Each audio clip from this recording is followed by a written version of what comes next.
arc-en-ciel.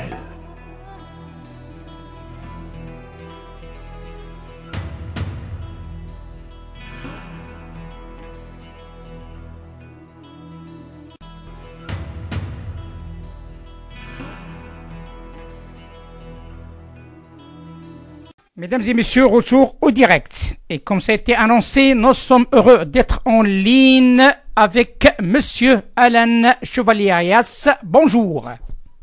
Bonjour à vous.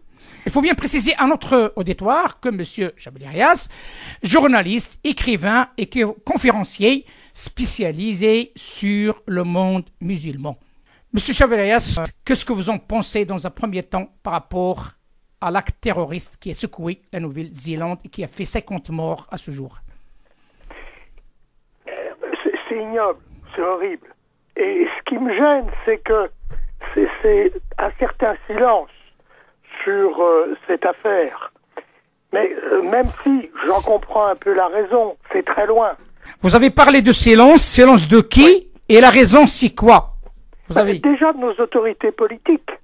Parce que à la suite de cette terrible affaire du Bataclan, on a vu quelle mobilisation il y avait eu, et mobilisation internationale. Et à l'époque, le gouvernement français était évidemment était ravi d'utiliser cela à des fins politiques. Et aujourd'hui, pour moi, il devrait se mobiliser un petit peu, ce gouvernement français. D'après vous, il n'est pas assez mobilisé par rapport à ce qui s'est passé à la Nouvelle-Zélande? Bien sûr que non. Bien. En même temps, je vous dis, j'en comprends un peu la raison, parce que c'est très loin, que ça ne concerne pas directement les Européens. Mais quand même, parce que, vous savez, je me mets à la place de ces gens qui font de la propagande pour développer ce qu'ils appellent pas la guerre sainte, mais le djihad. Et ces gens-là, leur argument, c'est de dire que l'Occident les méprise, que l'Occident les maltraite. Ils veulent faire de leur affaire une guerre contre le monde occidental supposé chrétien.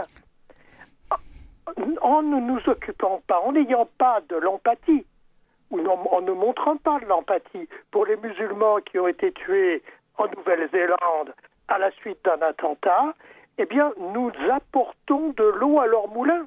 Exact. Néanmoins, en même temps, il faut toujours être mesuré dans ce qu'on dit. En même temps, il faut reconnaître que personne ne l'a vraiment remarqué, mais il y a eu, il y a 2 jours, un attentat dans une église à Jolo, aux Philippines. D'accord. Il y a eu une 20aine de morts. D'accord. C'est un groupe terroriste. Alors cette fois-ci islamiste, enfin radical islamiste. Ça ne veut pas dire musulman. Il y a eu donc ce groupe qui a tué une 20aine de chrétiens dans une église. Et honnêtement, personne, alors là, personne n'a...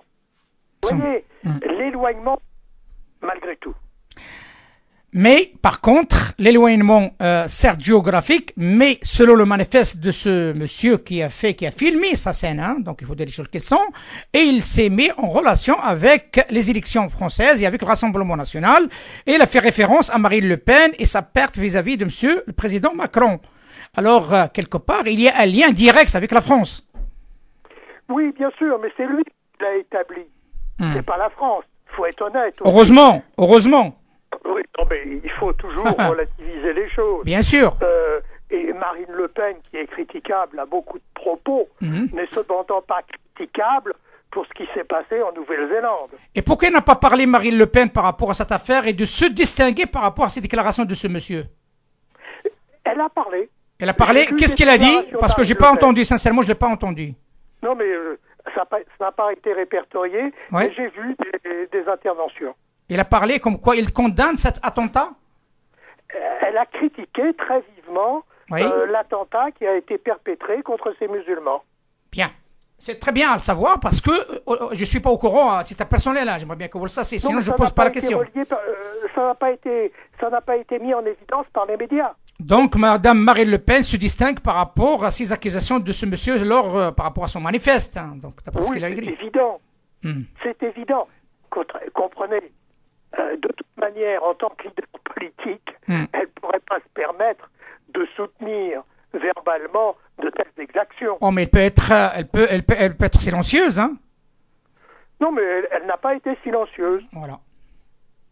Ben écoutez, merci par rapport à cet éclairage, mais il y a un sujet qui nous tient à cœur et que vous le connaissez, puisque vous êtes un spécialiste du monde arabe.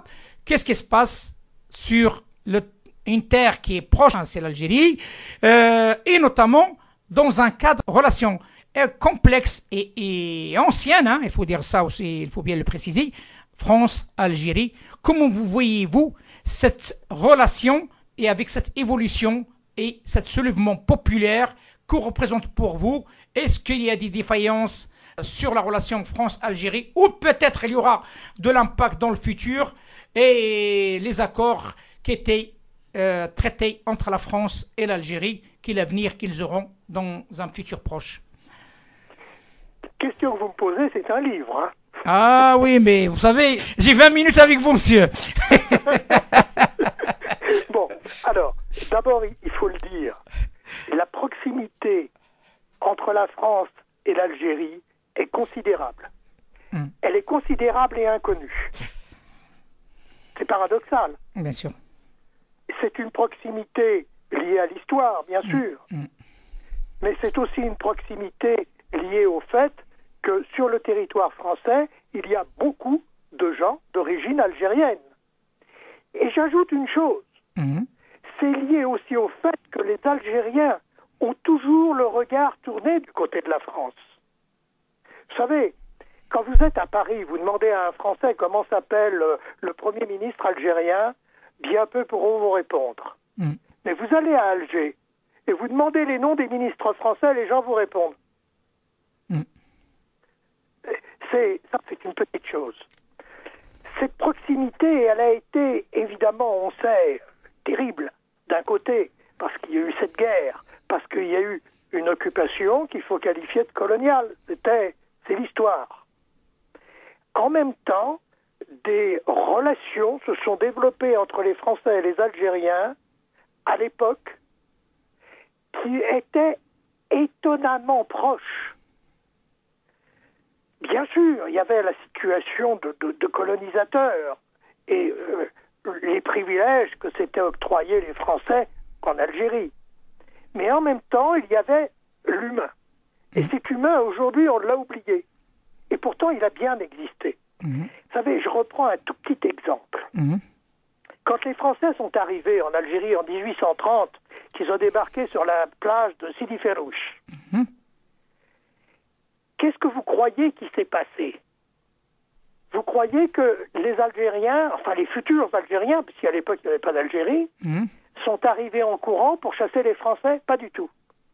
Ceux qu'on appelait les Kabaïl, c'est-à-dire les tribus en arabe. Tous les gens qui ne vivaient pas en ville, on les appelait les Kabaïl, les tribus. Oui, voilà. Ces gens sont arrivés en courant à la rencontre des Français pour leur apporter de la nourriture et des renseignements contre le Dey d'Alger qui gouvernait. Entre parenthèses, monsieur Alain Chavayas, il faut dire les choses telles qu'elles sont, c'était un monsieur qui avait trésor et trésor d'or à sa possession. Ce qui intéressait beaucoup les Français, soit dit en passant. Mais c'est ça la guerre. C'est l'équivalent de ce qu'on appelle en arabe Ghanima. Al-Ghanima, d'accord. Bon, ben oui. Je vous en prie. La guerre pour l'or. Bien. Bon, alors, toujours est-il qu'à l'époque, en termes de droit, la future Algérie, tout au moins la côte, était considérée comme territoire turc. Et les Turcs étaient considérés par les Algériens, les futurs Algériens, comme des occupants. Intéressant, n'est-ce pas? Et les Kabaïl sont venus à la rencontre des Français en croyant que les Français venaient les délivrer. C'est pour dire que, favorable à l'égard des Français, quand ils sont arrivés, cela a été mis en avant par des gens importants, comme, par exemple, le chef de la rébellion algérienne à l'époque, et qui a été fait prisonnier par les Français, et qui, après sa libération, qui était une demi-libération, a demandé à la population algérienne de se soumettre à la loi française pour le bien du pays. Pour le bien du pays. Parce que la France allait leur apporter la technicité et la modernité. Mais ils demandaient cela en même temps qu'ils demandaient le respect des Algériens. Et ce qui est le minimum, c'est-à-dire la citoyenneté française, les mêmes droits que les autres Français.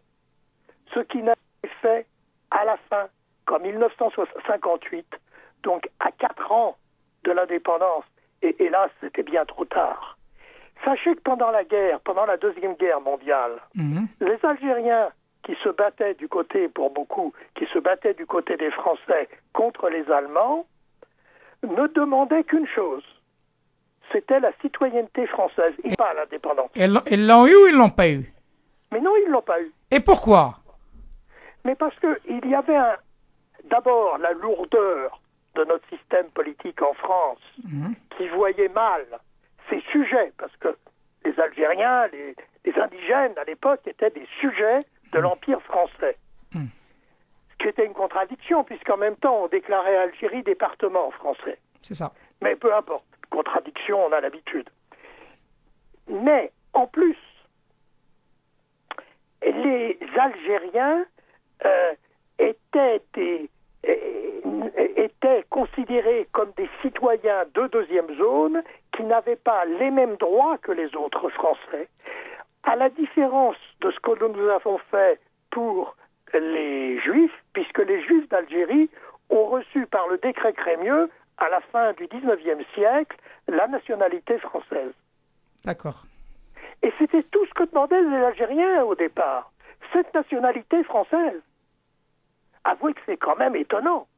Bah, c'est une question historique quand même, hein. Donc il faut que les historiens répondent à cette question, et les politiques. Alors, la deuxième raison, que je n'oublie pas, qui fait qu'il y a eu ce blocage, ça a été le poids des pieds noirs.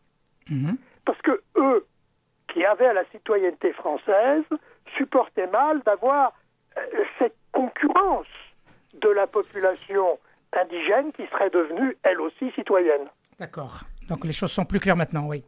Donc il y avait un poids des pieds noirs par rapport à ce refus français d'envoyer la nationalité à des Algériens qui ont combattu auprès de l'armée française contre les Allemands. Non, c'est pas ça. Non, je parle là c'est dépassé cette idée-là. C'est simplement que les pieds noirs voulaient garder leur privilège de citoyenneté, garder leur petite supériorité face aux indigènes. D'accord, je vois. C'est ça le fond du problème. Et c'est un problème que j'ai vu dans beaucoup de pays dans le monde, en particulier en Afrique, où les Européens cherchaient toujours à préserver leurs avantages. Ce qui est humain en même temps. Selon vous, parce que le temps presse, Monsieur Alain Chevalias, et il y a une question qui me reste très importante, parce qu'il y a, après vous, il y a l'ex-conseiller de Monsieur Sarkozy, Dahman Abdelrahman, qui est en attente ce qui va passer après vous par rapport à cette question algérienne. Selon vous, qu'est-ce qui va changer dans un futur proche dans la relation France-Algérie au cas où le soulèvement populaire l'emportera? C'est une relation très bizarre. Parce que le peuple en est évincé des deux côtés, mais c'est une relation entre autorités, entre notables. Et c'est fait de secrets, c'est fait de choses cachées. Et c'est fait d'intérêts qui sont purement économiques. Les notables algériens bénéficient de privilèges sur le territoire français pour l'accès à la propriété, pour la protection, pour les soins médicaux, etc. Et cela, les Français ne le savent que très peu. En revanche, les autorités françaises, les milieux d'affaires, bénéficient de relations privilégiées avec l'Algérie pour l'accès à l'argent.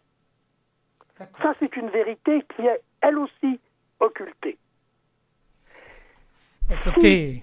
Si il y a changement de régime, nous aurons à ce moment-là une relation plus directe entre les populations algériennes et les populations françaises. Et comme nous avons une population qui est entre les deux en France, qui est à la fois algérienne et française. Nous avons toutes les possibilités au niveau du développement des relations qui peuvent prendre une forme très positive. Eh ben, avec des investissements qui soient protégés des deux côtés, etc. Et puis, en même temps, se développeront à ce moment-là des contacts humains. C'est une nouvelle phase relationnelle qui peut commencer. À Et suivre. qui peut se débarrasser de ce sale souvenir de la guerre d'Algérie. Alors, ça ne veut pas dire qu'il faut faire comme si ça ne s'était pas passé. Mais il faut dire l'histoire avec honnêteté des deux côtés. Et j'insiste sur ce mot, des deux côtés, parce que jusqu'ici, l'histoire de la guerre d'Algérie a été occultée de la pire des manières par le FLN en Algérie. C'est un sujet qu'on peut le débattre, si vous le permettez, un autre jour, hein, parce que c'est un sujet qui est très vaste et pourquoi pas. Merci et à très bientôt, Monsieur Alain Chevalier, et bienvenue, hein, comme vous le souhaitez, pour parler davantage de cette relation complexe entre la France et les pays du Maghreb, hein, et notamment le cas de l'Algérie, pour plus d'éclairage, parce que il est temps que l'histoire soit relie ou bien soit clarifiée pour les jeunes générations. Très volontiers, et encore une fois, il faut dire que les Algériens ont beaucoup de courage et bravo pour ce qu'ils font. Merci infiniment, Monsieur Alain Chevalier, et je vous dis à très bientôt. Merci, au revoir. Au revoir, monsieur. Arc-en-ciel.